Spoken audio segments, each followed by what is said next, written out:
Mesdames et messieurs, la Fédération de Russie et les États-Unis d'Amérique viennent de passer aux choses très sérieuses.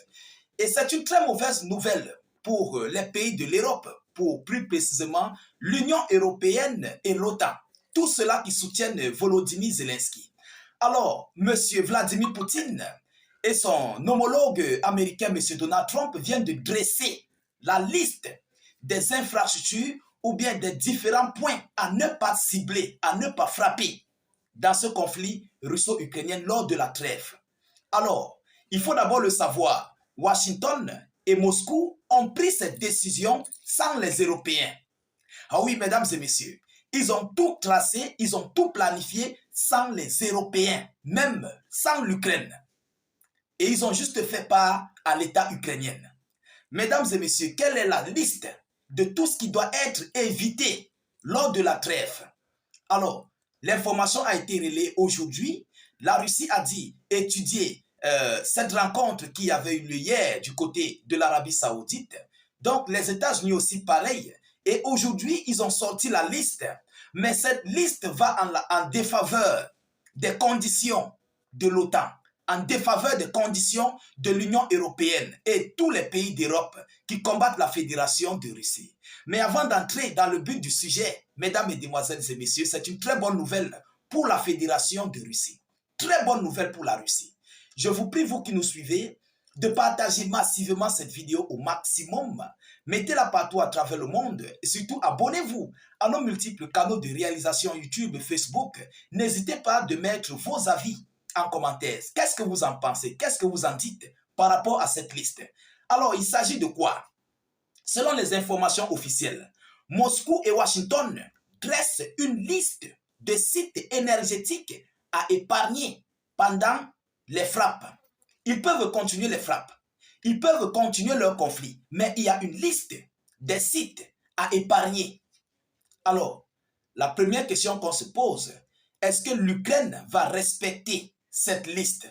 C'est ça, en fait, la plus grosse inquiétude. Parce que c'est en défaveur des pays de l'Europe, de l'Union européenne et de l'OTAN.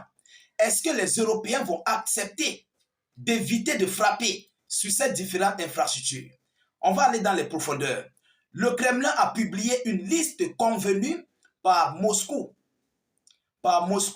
et Washington. Une liste convenue par Moscou et par qui? Par Washington. Ce qui veut dire l'Europe a été déclassée.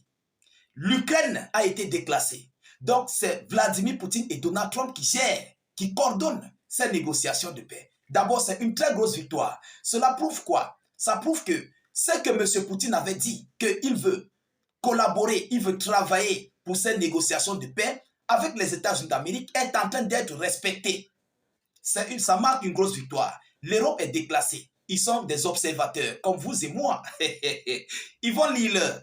Mesdames et messieurs, le Kremlin a publié une liste convenue par Moscou et Washington des sites russes et ukrainiens qui relèvent du moratoire temporaire sur les attaques contre le système énergétique.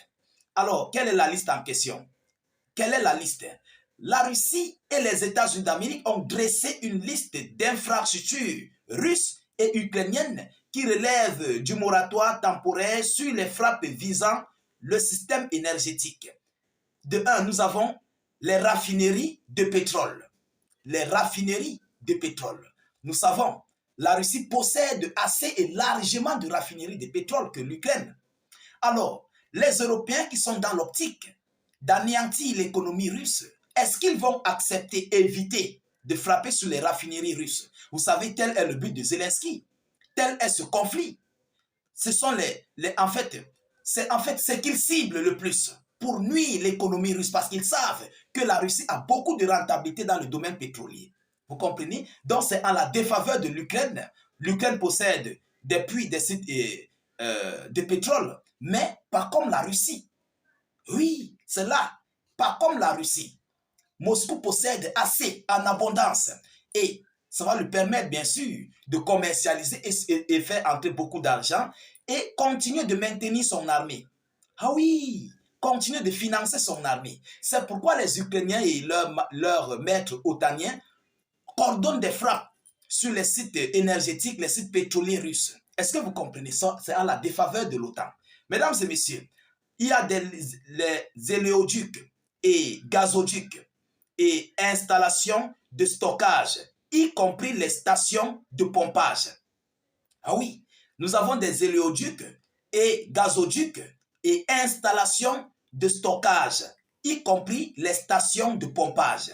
Donc, tout ce qui coordonne l'envoi, le transit du gaz russe vers l'extérieur ou bien vers l'étranger ne doit pas être ciblé. Pareillement pour l'Ukraine.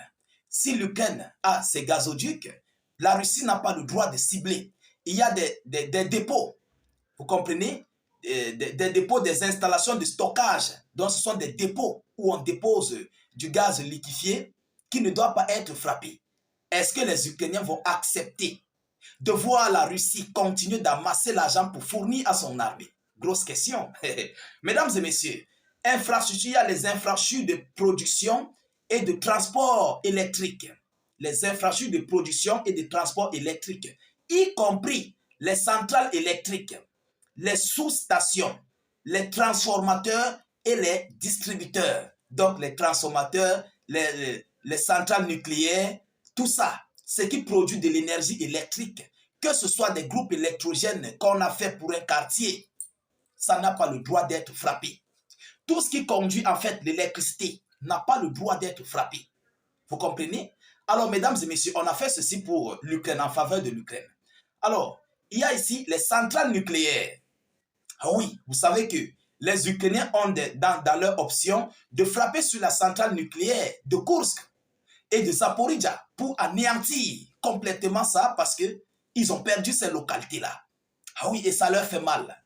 Mesdames et messieurs, nous avons ici les barrages hydroélectriques n'ont pas le droit d'être ciblés selon ce que la Russie et Washington ont dressé comme liste. Les barrages hydroélectriques n'ont pas le droit d'être frappés, d'être touchés par une quelconque frappe. Ah oui, voilà ici, les ours ont dressé une liste. Le moratoire temporaire est valable pendant 30 jours à compter du 18 mars 2025. Donc, il y a quelques jours, ça fait une semaine, le 18 mars 2025, c'est entré en vigueur. Et peut être prolongé d'un commun accord en cas de violation du moratoire par l'une des parties. L'autre partie a le droit de se considérer libre de l'obligation de s'y conformer. En cas de violation du moratoire, en cas de violation de la liste du moratoire par l'une des parties, donc soit par la Russie ou bien par l'Ukraine, l'autre partie a le droit de se considérer libre de l'obligation de s'y conformer. Mesdames, mesdemoiselles et messieurs, alors, ce qui veut dire quoi? La trêve en question n'a pas eu lieu. Ah oui, Poutine et M. Donald Trump ont déjoué en fait la trêve. Ils ont détourné cette trêve. On n'entend plus parler. Mais on parle là de ce qui donne de l'argent. On doit préserver ce qui donne de l'argent. Et c'est en faveur de qui? C'est en faveur de la Russie et les États-Unis d'Amérique. Ah oui, mesdames et messieurs, il faut préserver les centrales énergétiques ukrainiennes pour que Washington puisse avoir la main mise là-dessus pour récupérer son argent, pour les contrôler et récupérer son argent. Et la Russie aussi de son côté, les stations de pompage, les dépôts de carburant et tout ce qui s'ensuit, les gazoducs n'ont pas le droit d'être frappés. Moscou peut commercialiser son pétrole, son gaz, comme bon le semble, et ça fait entrer de l'argent. Les Européens sont remontés par rapport à cette nouvelle. Ah oui, mesdames et messieurs, ils sont remontés. Ils ne savent plus quoi faire. À l'heure où je vous parle, ça ne va pas. Ils sont en train d'organiser des réunions. On ne sait pas ce qui va se passer. Parce qu'il y a le contingent de paix qui sont en train de préparer. On ne sait pas s'ils veulent gâter ces négociations de paix. On ne sait pas encore. Je ne peux pas vous en dire plus. Mais nous continuons d'observer ce qui se passe entre l'Ukraine et ses alliés européens. Nous ne manquerons pas de vous tenir informés de la suite de cette actualité. Partagez au maximum la vidéoconférence. Mettez-la partout à travers le monde. Mettez beaucoup de j'aime et suffisamment de cœur. N'hésitez pas de vous abonner à nos multiples canaux de réalisation YouTube et Facebook. Je vous reviens tout à l'heure pour une prochaine série d'actualités. Soyez encore salués une fois de plus. Ciao, ciao.